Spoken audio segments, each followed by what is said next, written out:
Assalamualaikum warahmatullahi wabarakatuh.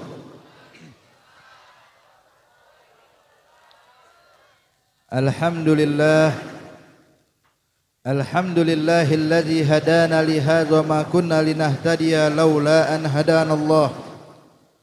Allahumma salli wa sallim wa barik wa karrim ala sayyidina Muhammad miftahi babi rahmatillah adada ma fi ilmillah salatan wa salaman daimaini bidawami mulkillah wa ala alihi wa sahbihi wa mawalah amma ba'd. Yang sama-sama kita hormati para alim ulama, para habaib, para kiai, tokoh masyarakat, wabil khusus kepada Al-Habib Hamid bin Ali Ridha bin Hamid bin Syekh Abu Bakar bin Salim, wal Habib Alwi bin Ahmad bin Alwi bin Syahab, begitu juga Ustaz Abdul Hadith dan juga para alim ulama lainnya yang hadir bersama kita, beserta juga yang hadir kepada kita tadi Bapak Lurah beserta jajarannya. Insyaallah kehadiran kita semua mendapatkan ridha dari Allah. Hadirin hadirat yang dimuliakan Allah, ini perkumpulan yang saat ini kita hadiri adalah perkumpulan yang sangat luar biasa. Perkumpulan yang bisa mendatangkan rahmat. Perkumpulan yang bisa mendatangkan ampunan.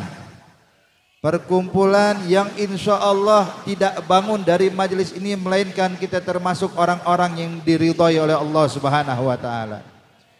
Bagaimana tidak ayuhal ahbab? Sebab dalam perkumpulan ini yang kita sebutkan nama Allah, yang kita sebutkan nama Nabi besar Muhammad sallallahu alaihi wasallam, yang kita sebutkan hanya perkara yang baik, tidak ada perkara seburuk apapun diucapkan dalam majelis ini. Maka ketahuilah, setiap kalimat yang baik, setiap ucapan yang baik itu akan dikirimkan oleh Allah anugerah dan juga pahala dari Allah Subhanahu wa taala.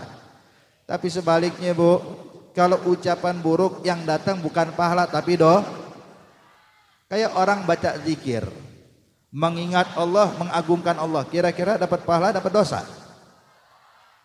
Kalau orang baca sholawat pada Nabi Muhammad, kira-kira dapat pahala dapat dosa? Kalau nyaci maki orang dapat pahala dapat dosa? Ngomongin orang dapat pahala dapat dosa? Majelis ini ada nggak caci maki? Di majelis ini ada ghibah, gosip nggak? Maka lihat, maka majelis kayak gini lihat penuh dengan rahmat Allah Subhanahu wa taala. Apalagi Bapak Ibu sekalian, disebutkan oleh ulama, inda zikri salihin tanzilur rahmah. Tempat yang disebutkan nama orang soleh, maka tempat tersebut diturunkan rahmat oleh Allah Subhanahu wa taala. Lalu bagaimana dengan majelis kita?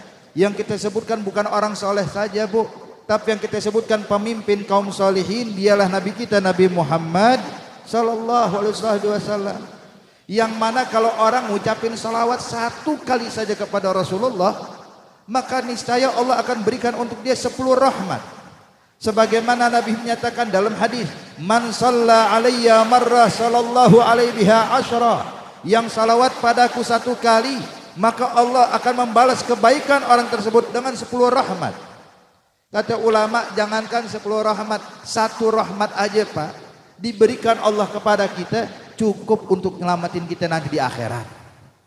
1 rahmat. Apa sih artinya rahmat? Rahmat artinya kasih sayang.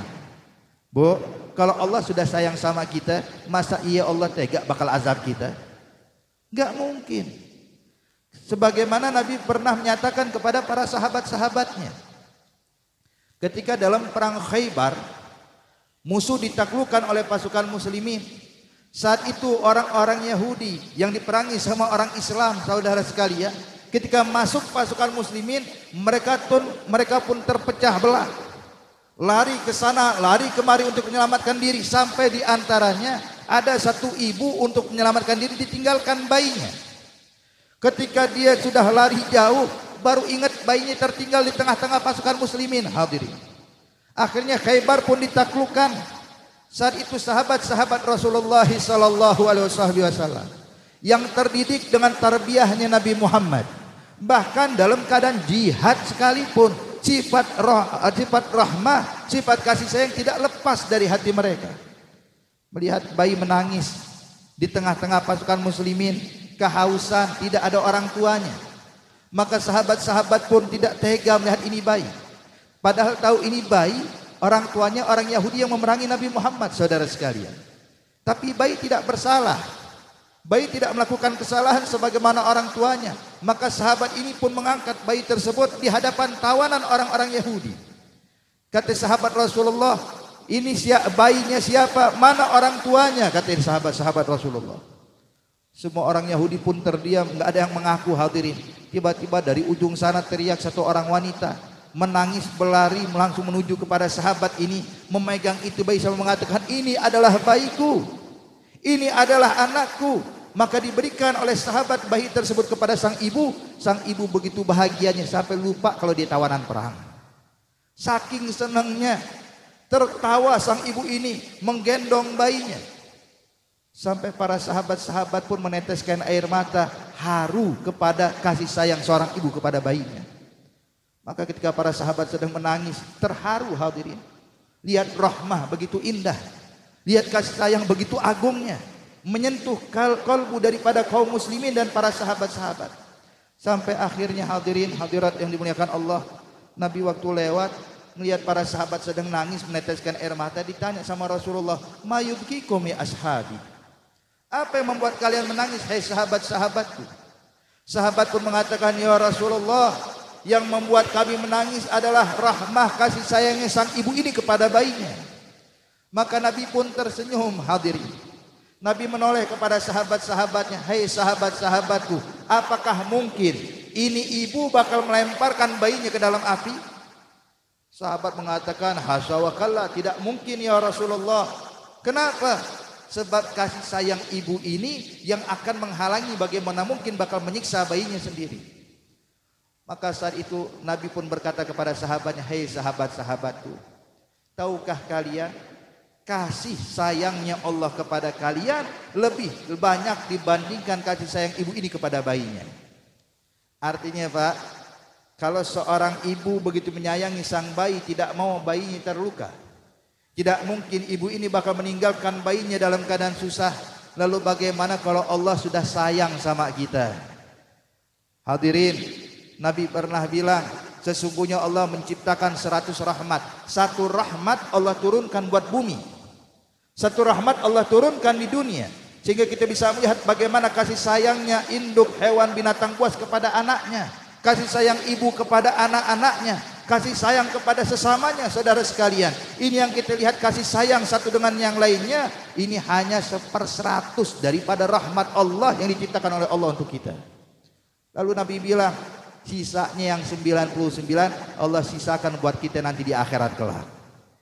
Hadirin, kalau satu rahmat aja kita bisa terharu, kagum yang Allah berikan kepada kita manusia, lalu bagaimana dengan kasih sayangnya Allah?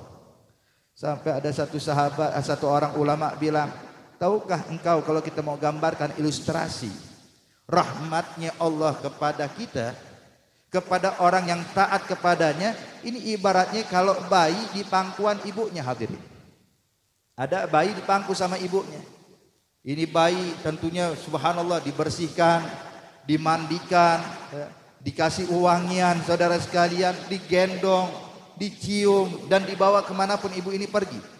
Ketika bayi yang digendong, yang disayang ini tiba-tiba ngompol, Bu, kira-kira ibunya bakal ngomel-ngomel nggak sama bayinya? Ada yang bilang, ini dasar bayi kurang ajar, kencing sembarangan, ada gitu? Nggak ada. Yang ada begitu bayinya ngompol, apa yang dilakukan main ibu? Sang ibu ini bakal mengangkat itu bayi, menggantikan pakaiannya, membersihkan sang bayi.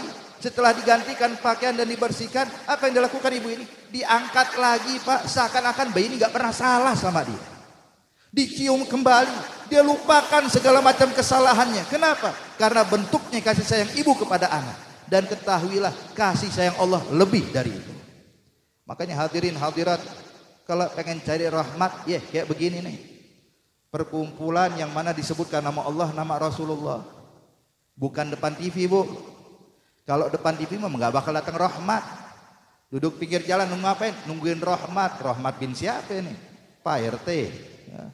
Bukan, rahmat dari Allah tuh nggak bakal datang kalau kita cuma nongkrong pinggir jalan, cuma duduk depan televisi. Rahmat Allah bakal datang kayak begini. Makanya hadirin nih, untung ada majelis maulid nih malam ya. Coba kalau nggak ada majelis maulid lagi pada nonton TV semua nih ya. Ya, nggak kebagian rahmat. Ini untung saudara sekalian kita dikasih rahmat sama Allah Subhanahu wa taala. Jadi bersyukur Bu, Pak. Terus terang, Beb, kenapa sih kita cari rahmat Allah? Jujur hadirin. Nabi pernah bilang dalam hadis, kata Rasulullah, la ahad yadkhulul jannah bi amali.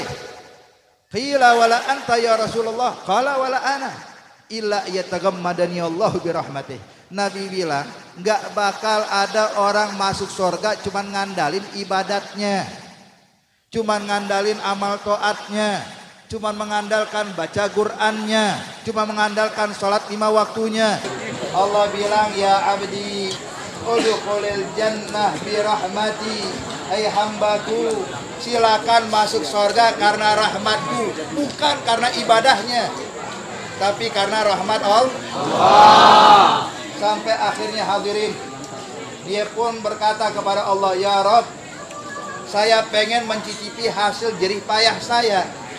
Saya ibadah padamu 500 tahun, gak pernah maksiat, gak pernah melanggar perintahmu. Kok sekarang masuk surga cuman rahmatmu? Saya pengen dong masuk surga karena ibadahku, kata dia.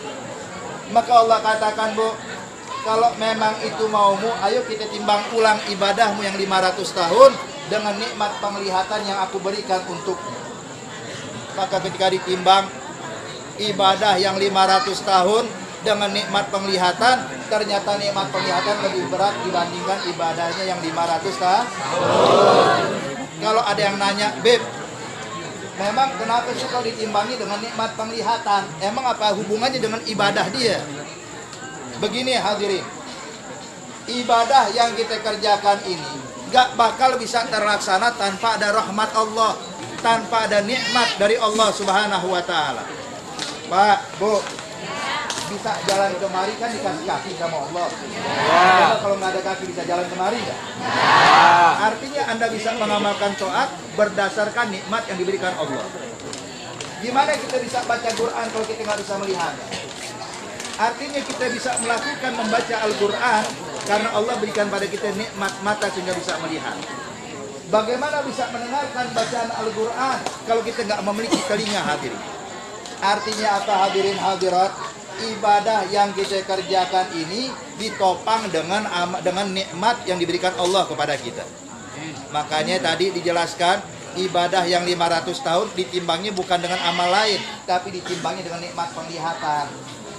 Karena apa? Sebab Anda tidak bakal bisa melakukan ibadah kalau tidak ada nikmat dari Allah Subhanahu wa taala. Hadirin hadirat yang dimuliakan Allah, ternyata ketika ditimbang dengan nikmat penglihatan, baru nikmat penglihatan, belum nikmat tangan, belum nikmat kaki, belum nikmat iman, belum nikmat hidayah, belum nikmat Islam. Ibadah yang 500 tahun kalah dengan satu nikmat penglihatan. Kalau kita mau jujur, Bu, Pak, ini kita ini ibadah berapa tahun? Ini Bani Israel ibadahnya 500 tahun, ahli ibadah. Kita ibadah berapa tahun? Itu kata ulama, umur kita ini, Pak, Nabi pernah bilang.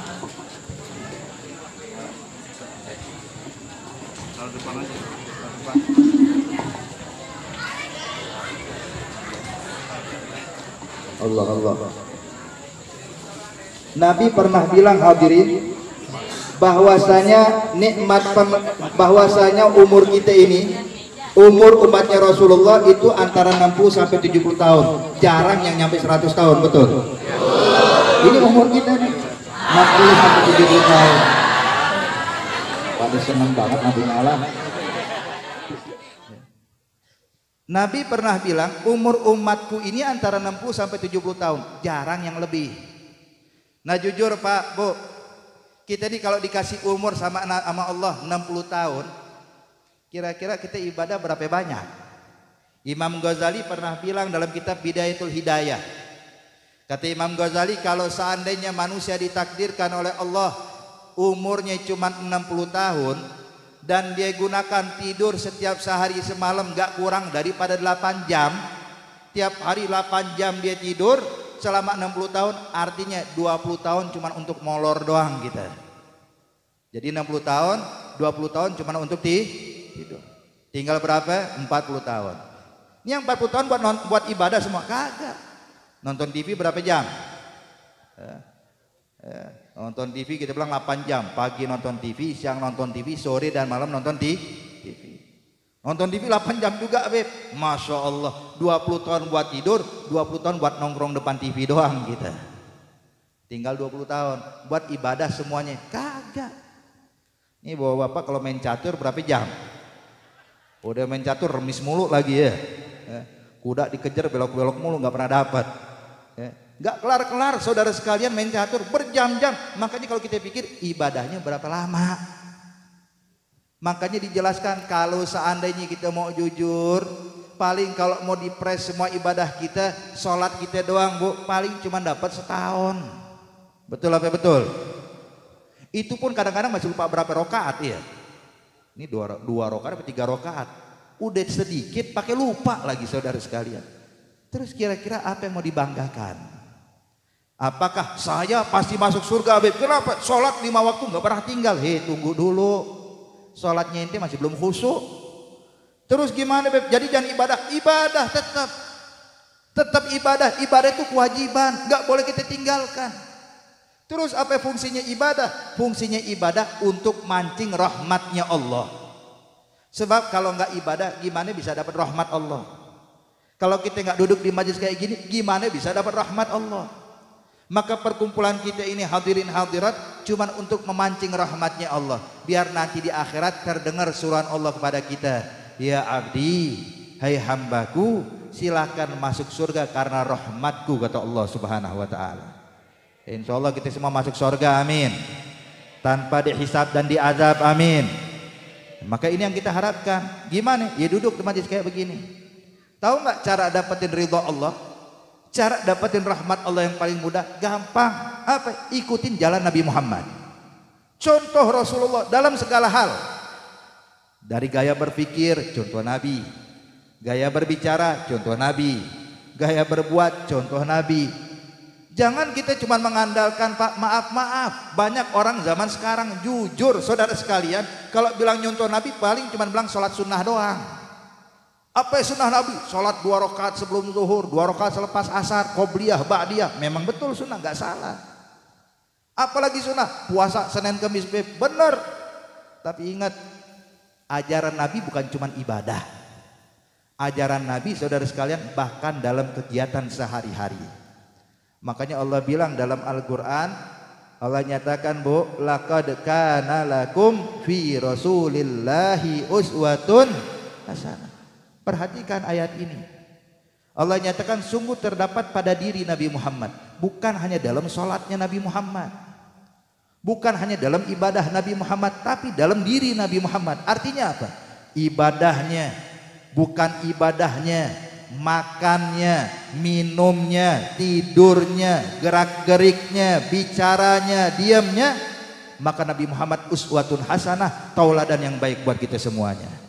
Hadirin hadirat yang dimuliakan Allah, maka sekali lagi kita bersyukur pada Allah. Allah kumpulkan kita di majelis ini, insya Allah gak bangun kita melainkan dapat rahmat Allah. Jadi Bu, ayo sama-sama Bapak sekalian kita introspeksi diri kita. Kira-kira nih yang kita lakukan sehari-hari udah mirip belum sama Nabi Muhammad? Ya.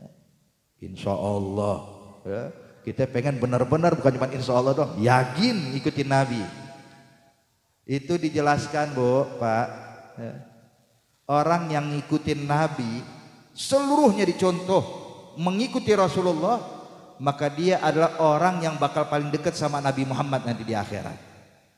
Hadirin, satu cerita terakhir ini dijelaskan bahwasanya orang yang bermimpi berjumpa dengan Rasulullah maka itu benar-benar Rasulullah.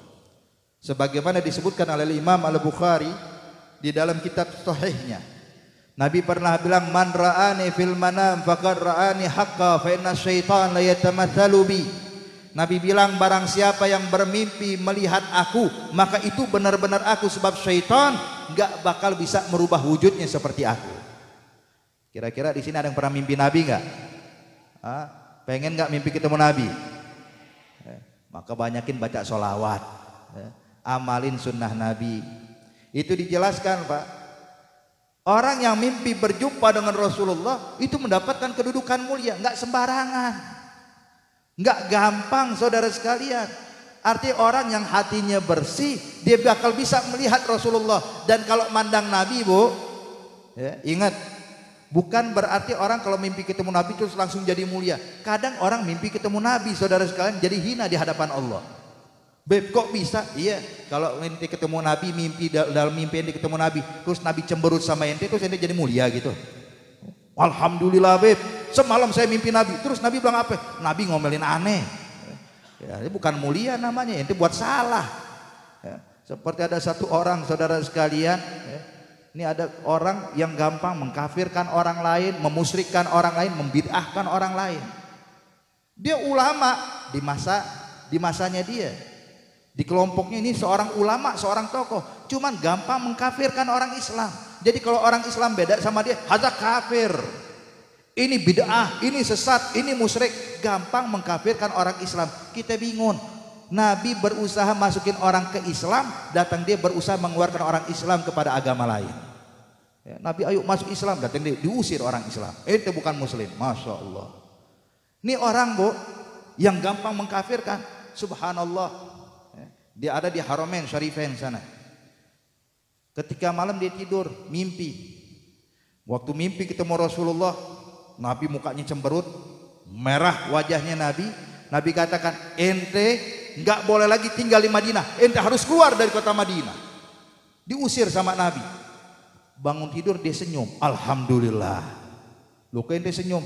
Nabi nyuruh saya dakwah ke tempat lain, bukan nyuruh dakwah, ente diusir sama Nabi. Nah kan kadang-kadang suka begini hadirin. Makanya di sini perlu kita pahami. Kalau kita pengen mimpi ketemu Nabi, usahakan Nabi senyum sama kita. Nabi bangga sama kita, Nabi senang sama kita. Gimana caranya? Amalin ajaran Nabi Muhammad. Jadi kalau ketemu sama Nabi, Nabi bahagia. Bu, Pak, coba sekarang apa yang terjadi di rumah kita, kita siapkan biar Nabi bisa senyum sama kita. Nanti kalau pulang ke rumah, coba lihat apa yang ada di rumah kita. Bagaimana adat istiadat di rumah kita, bagaimana kegiatan anak-anak di rumah kita. Coba bayangkan kalau Nabi mampir ke rumah kita, Nabi senyum apa sedih? Kalau kita pengen Nabi senyum, maka ayo segala hal adat istiadat yang buruk, yang menyimpang dari ajaran Nabi, singkirkan dalam kehidupan kita. Ini persiapan biar Nabi tersenyum. Jangan nanti ibu-ibu maaf-maaf. Ini kalau hadiran maulid kayak gini, masya Allah, pada pakai kerudungan semua. Besok kalau beli sayur pakai kerudungan juga ya. Jangan ntar kalau hadir maulid pakai kerudungan, hadir majelis taklim pakai kerudungan, giliran beli sayur, masya Allah, diumbar auratnya. Jangan. Bayangin, Bu, Nabi selalu ada sama kita. Ini yang kita lakukan nih. Ini saat ini Nabi menyaksikan. Coba lakukan segala hal yang mana Nabi bahagia. Maka ini barometer kita ya. Jangan cari barometer selain Nabi Muhammad.